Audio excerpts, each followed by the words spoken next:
আসসালামু আলাইকুম বন্ধুরা, কেমন আছেন?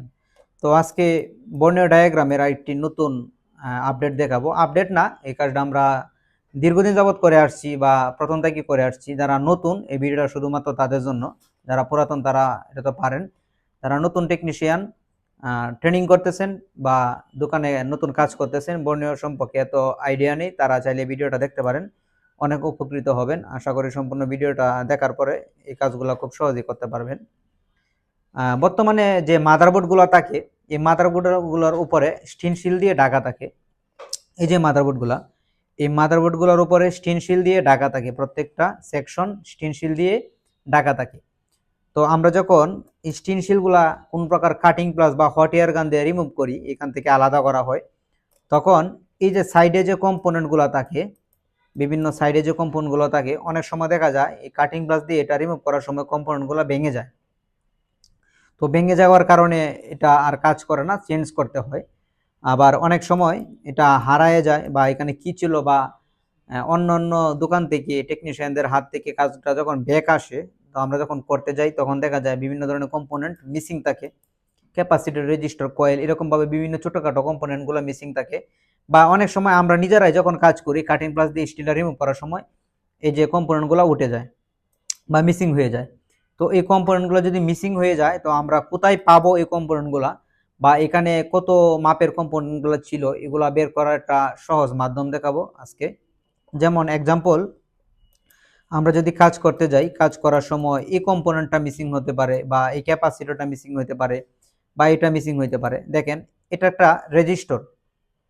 এই রেজিস্টর কারণ কি এটা এখানে আছে, আমরা এটা দেখে বলতে পারতেছি যে এটা একটা রেজিস্টর। আর যখন এটা মিসিং হয়ে যাবে, তো এখানে কি কম্পোনেন্ট ছিল সেটাও কিন্তু আমরা বলতে পারবো না। তো এখানে কি কম্পোনেন্ট ছিল বা এটার মান কত, এটা বের করার জন্য আজকে আমরা দেখাবো এটা কিভাবে বের করতে হয়। তো এক্সাম্পল, আমি কাজ করার সময় বা আমার এই কম্পোনেন্টটা এক্সাম্পল মিসিং, তো এই কম্পোনেন্টটা কিভাবে বের করব? এটা বের করার জন্য আমার সর্বপ্রথম এটার পাওয়ার বের করতে হবে। এই কম্পোনেন্টটা যদি আমরা এখানে না থাকে, এখানে কি ছিল সর্বপ্রথম আমাদের জানতে হবে, এখানে কি ছিল। এখানে কি ছিল, তো এখানে আমরা রেজিস্টর, এটা একটা রেজিস্টর। যারা এটা সম্পর্কে আইডিয়া আছে তারা দেখে বলতে পারেন এটা একটা রেজিস্টর। আর যারা না জানেন বা কম্পোনেন্ট চিনতে একটু প্রবলেম হয়, তারা চাইলে ভিডিও দেখার পরে কম্পোনেন্ট কোনটা কি চিনতে পারবেন। তো এটা কি ছিল আর এটার নাম্বার কত, ফার্স্ট এটার পরিমাপটা, এটার ভ্যালু কত, অর্থাৎ এই রেজিস্টরের রেজিস্ট্যান্স কত, এটা ভ্যালু কত, এটা বের করার জন্য সর্বপ্রথম এটার আমার নাম্বার লাগবে। তো এটার নাম্বার কত আর এটা কি ছিল। তো এই নাম্বার আর ভ্যালু বের করার জন্য আমরা এটার লেআউট অপশনে চলে যাব। দেখেন, প্রত্যেকটা ডায়াগ্রামের ভিতরে, যেমন এই যে প্রত্যেকটা ডায়াগ্রামের ভিতরে এখানে যে স্কিমেটিক্স এন্ড সার্ভিস ম্যানুয়াল একটা অপশন থাকে। তো স্কিমেটিক্স এন্ড সার্ভিস ম্যানুয়াল অপশনের ভিতরে ঢোকার পরে লেআউট নামে একটা অপশন থাকবে। এই যে লেআউট আর একটা হচ্ছে স্কিমেটিক্স। তো লেআউটে আমরা নাম্বার পাবো এবং এর কম্পোনেন্টটা কি ছিল এটা পাবো এবং এটা নাম্বার কি এটা পাবো। আর এই স্কিমেটিক্স হচ্ছে এই যে নাম্বারের রেজিস্টারটা, এটা আমরা জাস্ট লেআউটে নাম্বার এবং এটা কি ছিল এটা পাবো।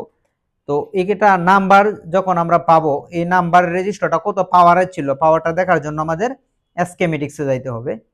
তো এটা খুব অনেকেই বিভিন্নভাবে বের করে থাকেন। আজকে আমি যে সিস্টেমটা দেখাবো, এভাবে আপনারা খুব সহজে বের করতে পারবেন, কোন প্রকার কপি কোন প্রকার পেস্ট ছাড়া, একদম ইজি ভাবে। তো এখান থেকে আমরা জাস্ট কি করব, স্কিমেটিক্স এবং লেআউটটা বের করে নিব।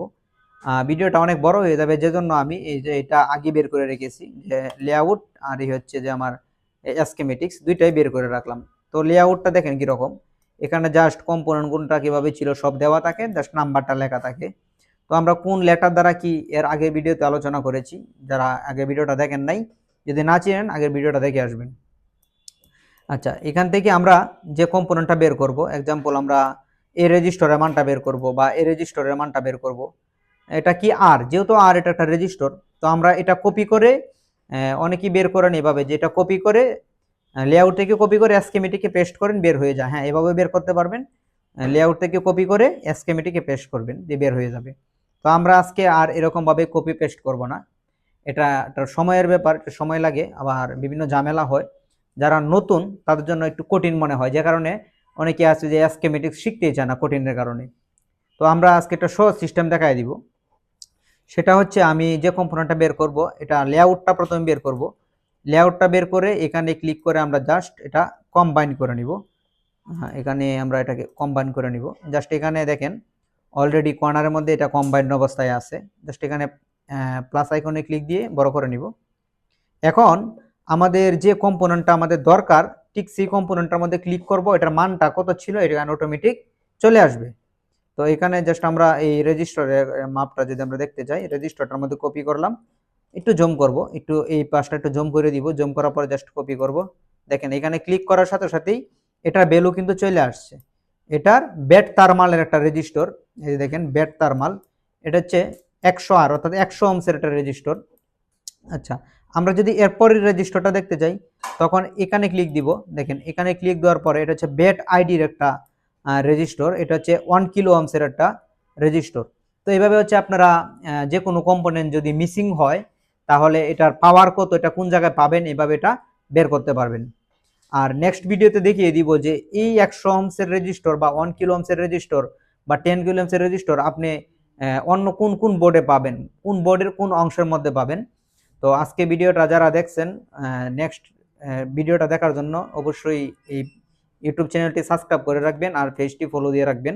নেক্সট ভিডিওতে এই যে রেজিস্টারটা 1 কিলো ওহমসের বা 10 কিলো ওহমসের, যেমন এই রেজিস্টারটা হচ্ছে আমাদের 1 কিলো ওহমসের। তো আমার কাছে তো সেম মডেলের মাদারবোর্ড নেই, সেম মডেলের মাদারবোর্ড নেই যে আমি এইখান থেকে লাগিয়ে দিব। যেমন এক্সাম্পল এই মডেলটা হচ্ছে পোকো M3, আমার কাছে পোকো M3 আর কোনো বোর্ড নাই, যে কারণে এখান থেকে এটা আমরা আর লাগাইতে পারবো না।